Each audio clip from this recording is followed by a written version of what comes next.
Hello everyone, so welcome to my YouTube channel.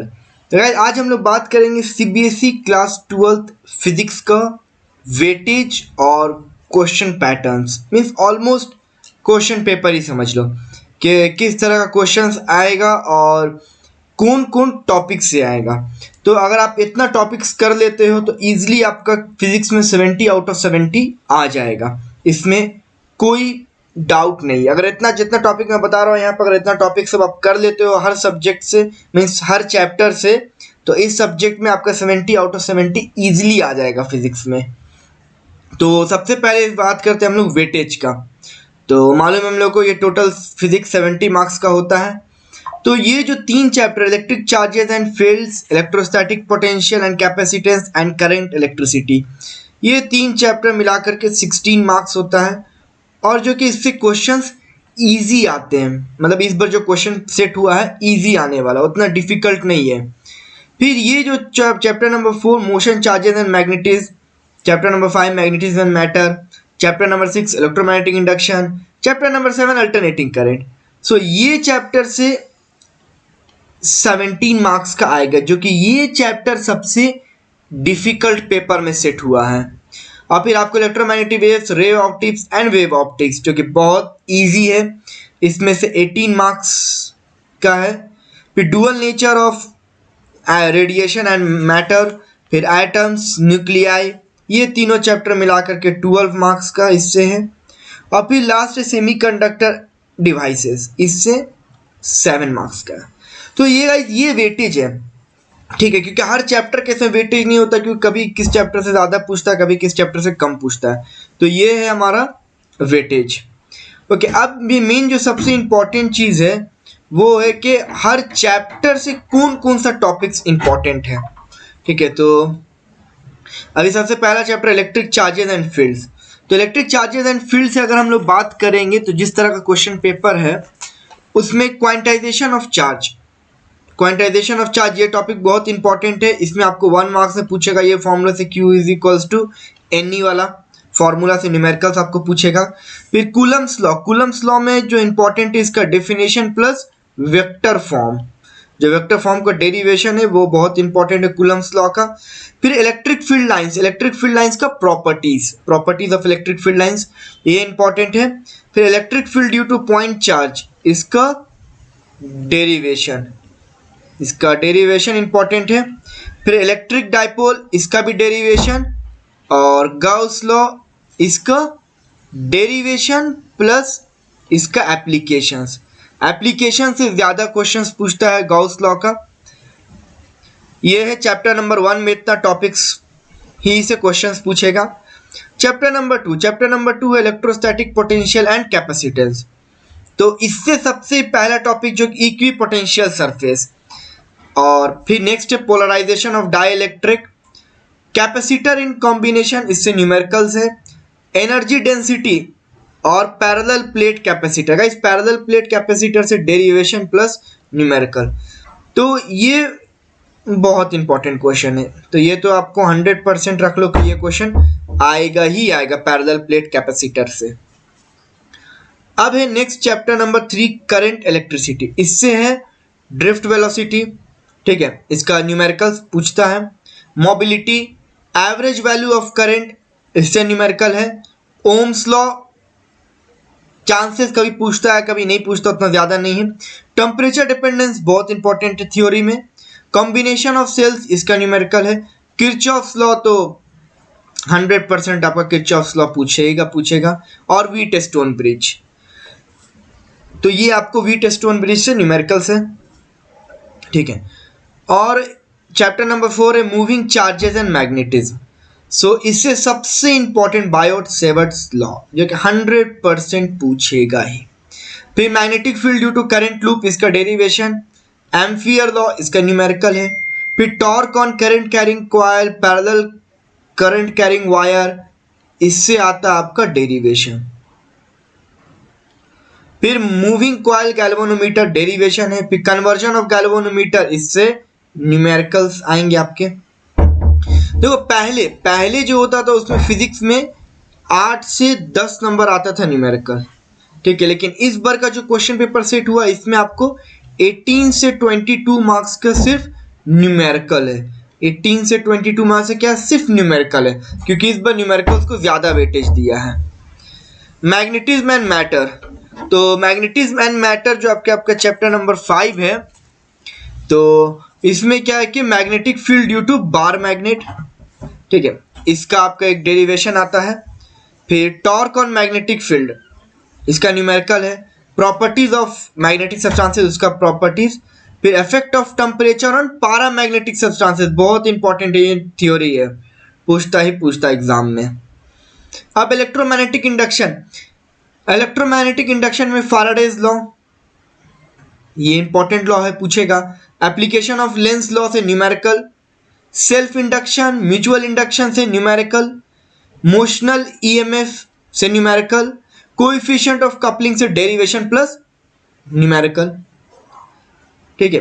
तो ये सब इतना टॉपिक, इतना ही टॉपिक कर लो, बाकी रिमेनिंग टॉपिक करने का कोई जरूरत नहीं। इतना टॉपिक कर लो, किसी से जिसे बता रहा हूँ डेरिवेशन का डेरिवेशन कर लो, जिसका न्यूमेरिकल उसका न्यूमेरिकल कर दो, जिसका थ्योरी बोल रहा हूँ उसका थ्योरी कर लो, इजीली 70 आउट ऑफ 70 तो आ ही जाएगा। अल्टरनेटिंग करंट का है average and RMS value of AC, इसका तो न्यूमेरिकल पूछता ही है। फिर इलास्टिक सर्किट, इसका तो ऑब्वियसली डेरिवेशन रहता ही है। रेजोनेंस कंडीशन या पावर इन अ सर्किट, इसमें से एक पूछता है। फिर जनरेटर और ट्रांसफार्मर, तो जनरेटर का भी और ट्रांसफार्मर का भी आपका न्यूमेरिकल रहता है इसमें।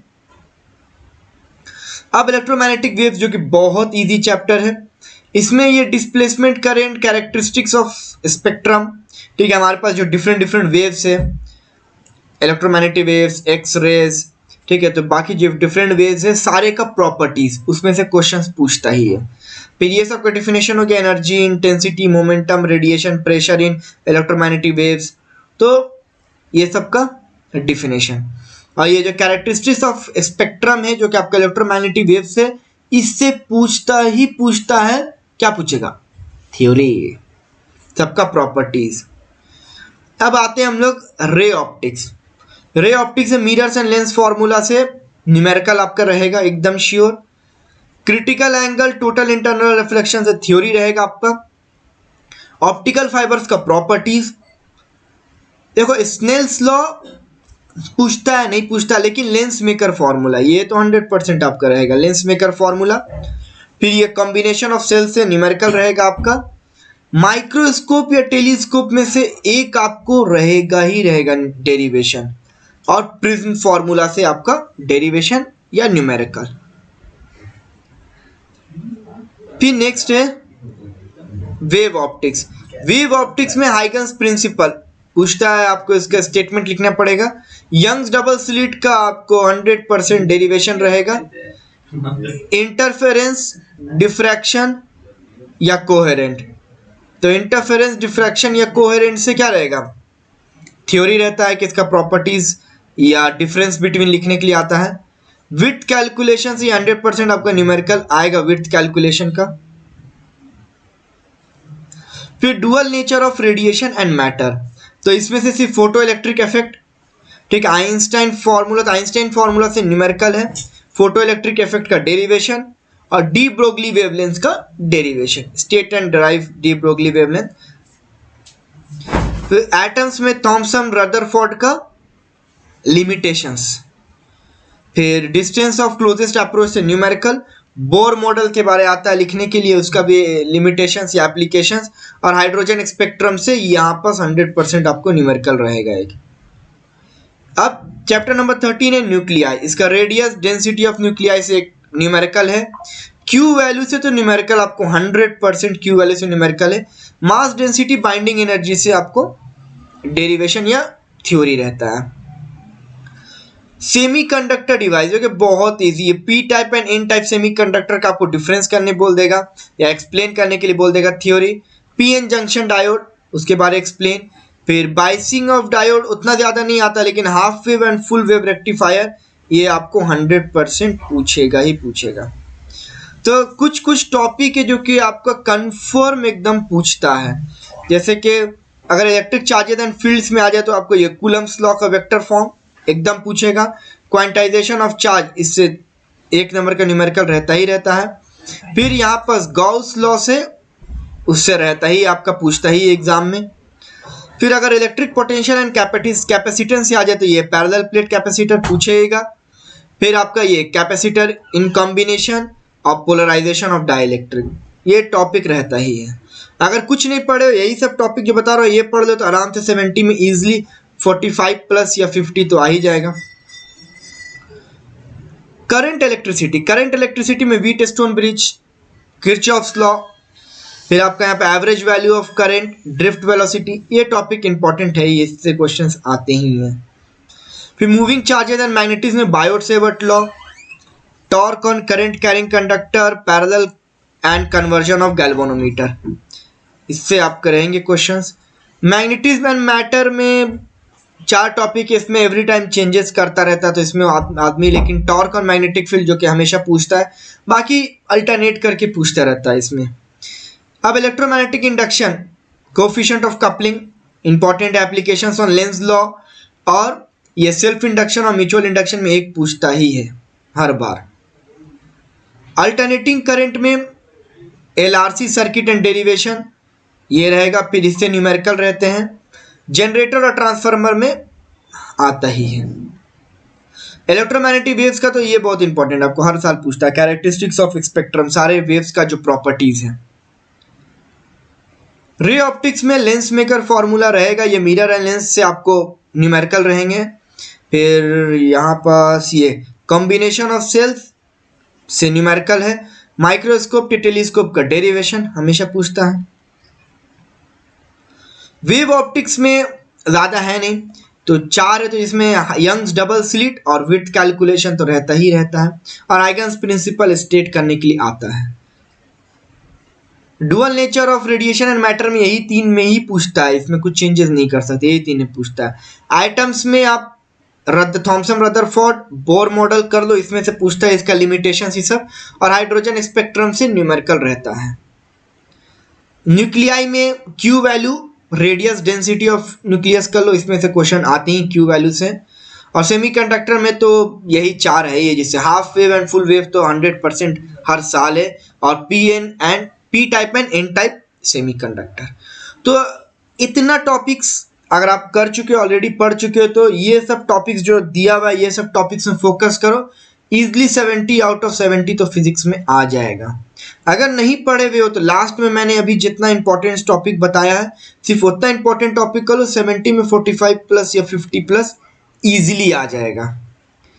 तो ये करो, और अगले वीडियो में हम लोग लेकर के आएंगे मैथमेटिक्स का। तो ऑल द बेस्ट। जैसे कि कल मालूम है कल केमिस्ट्री का एग्जाम है, तो ऑल द बेस्ट सब कोई को अच्छे से एग्जाम लिखिए, क्योंकि केमिस्ट्री का हमने पहले ही बना चुके हैं कि किस टाइप से क्वेश्चन पैटर्न आ रहे हैं और क्या इंपॉर्टेंट क्वेश्चंस हैं, और कौन कौन चैप्टर से क्या क्या टॉपिक्स पूछेगा, तो उसी में से क्वेश्चंस आएगा, जैसे कि मतलब जिससे आप अच्छे से स्कोर कर सको। तो all the best and thank you, bye bye.